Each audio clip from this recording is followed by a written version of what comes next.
من كل شكل ولون جايين ضيوف على مصر، أجمل بلاد الكون وآثارها مالها حصر. فرعوني، قبطي، إسلامي، تشهد على كل عصر، وإيدين بالود ممدودة بتقولك نورت مصر.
نورت مصر منين ما تروح، مصر الأصيلة، مصر الجميلة، وجوها بيرد الروح.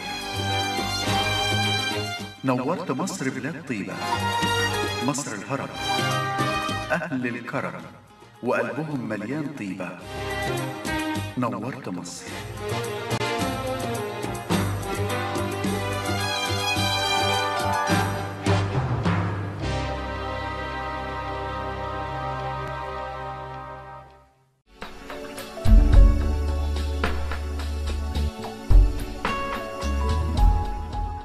My name is Kenny and I'm from Belgium. I'm here actually for work, but of course I could not resist but to visit what I can visit and spend the time on visiting a few things, like especially the pyramids. So it's my second day here. Yesterday we visited the pyramids, which was of course magnificent. Today, of course, the second day we're trying to see as much as we can before tomorrow when I have to hit to work. I'm here to work at the embassy. And yeah, in the meantime, trying to enjoy the culture here, trying to enjoy the food, not go to Western restaurants and try our own food, but try the Egyptian restaurants and see what the food is like here. So, well, that's pretty much the purpose of my visit. I'm here for only a few days, so trying to make the most out of it.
بنتكلم النهارده حقيقه عن قطع هامه من قطع المعروضه بالمتحف المصري بميدان التحرير. حقيقه هو القطعه دي ترجع لبدايه الدوله القديمه، الاسره الثالثه، عصر الملك زوسر جسر نترخت، والقطعة أو الأثر، هذا الأثر هام جدا، وهو أول فكرة في التاريخ في مصر القديمة عثرنا عليها حتى الآن، وهي للقراميد القشاني أو فكرة يعني الستارة اللي معمولة من حصير.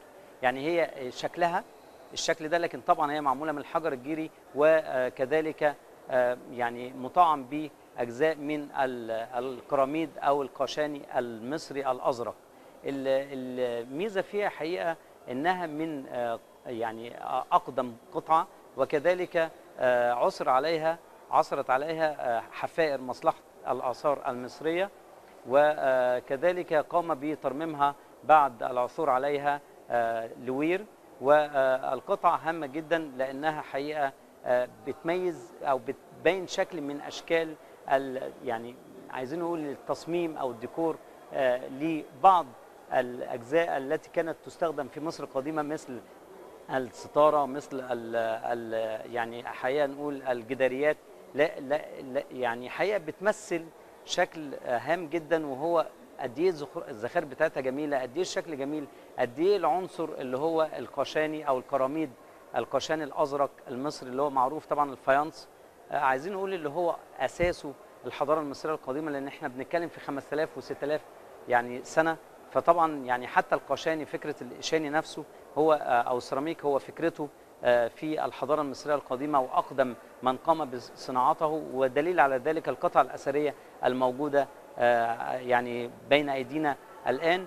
ومن هذه القطعة الهامة التي تمثل ستارة، وعثر عليها في سقارة، في منطقة سقارة في المقبرة الجنوبية، طبعا أسفل المجموعة الهرمية للملك زوسر عند الهرم المدرج في سقارة.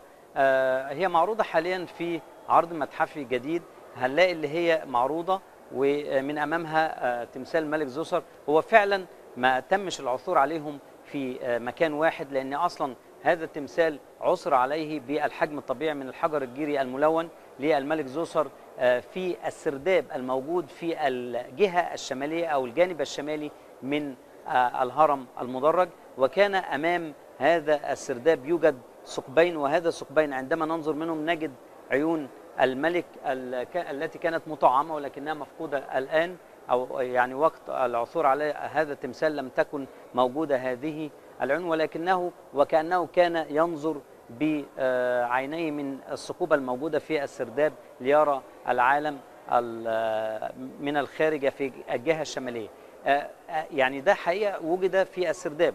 وكذلك القطعة الأثرية التي تمثل الستارة أو القراميد القشاني وجدت في المقبرة الجنوبية أسفل يعني في مجموعة الهرم المدرج.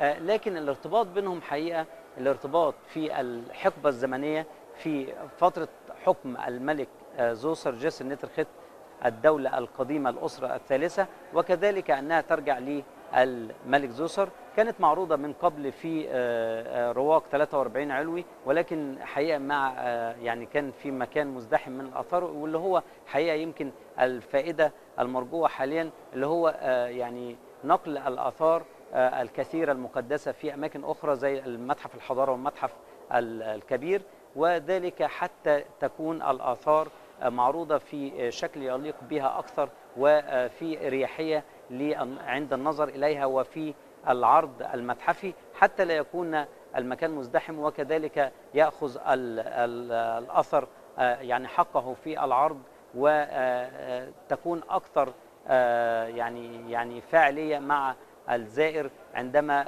يراها يعني في ريحية، وكذلك في يعني في مساحة كبيرة تليق بها ولا تكون مكدسة كما كان الحال من قبل. وحقيقة برضو احنا ما بنلومش على الفترة اللي كان فيها مكدسة، لأن الحفائر كانت كثيرة جدا وكان ناتج الحفائر كثير، وكانت هذه الآثار المكان المؤتمن عليها وكذلك المكان التي تعرض فيه هو المتحف المصري.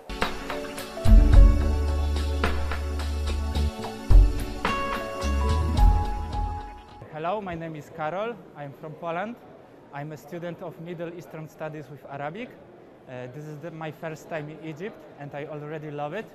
This is my second day in Cairo and I'm planning to visit also Alexandria Luxor and Aswan and also Abu Simbel.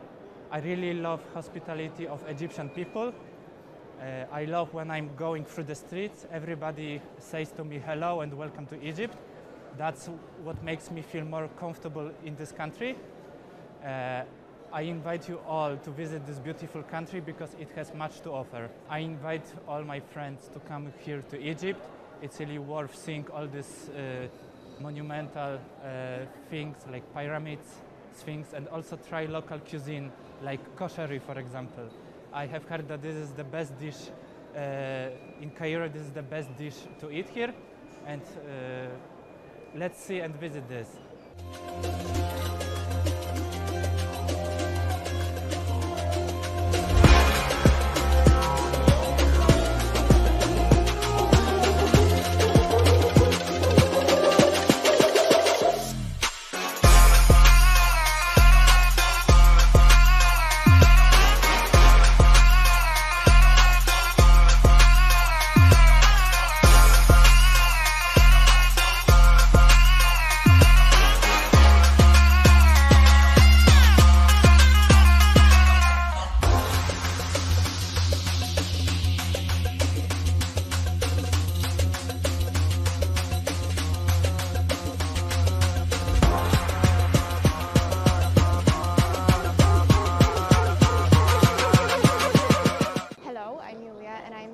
From Poland, and that's my first time in Egypt and the second day in Cairo, but there are so many places to visit here. Tomorrow we are going to Alexandria, we are going to see also Port Said, we are going to see Abu Simbel, so there's so many places to see in here. Well, I'm really thrilled by the Egyptian hospitality. Everybody is so helpful in here. And everybody is smiling, so that's amazing. And of course, I love the local cuisine. So far, I've tried koshari, which is traditional Egyptian food, and I also tried shawarma. And also, I would like to invite all of my friends to come visit Egypt and just taste this amazing, amazing culture.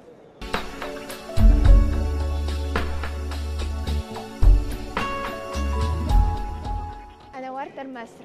نوات مصر. نوات مصر.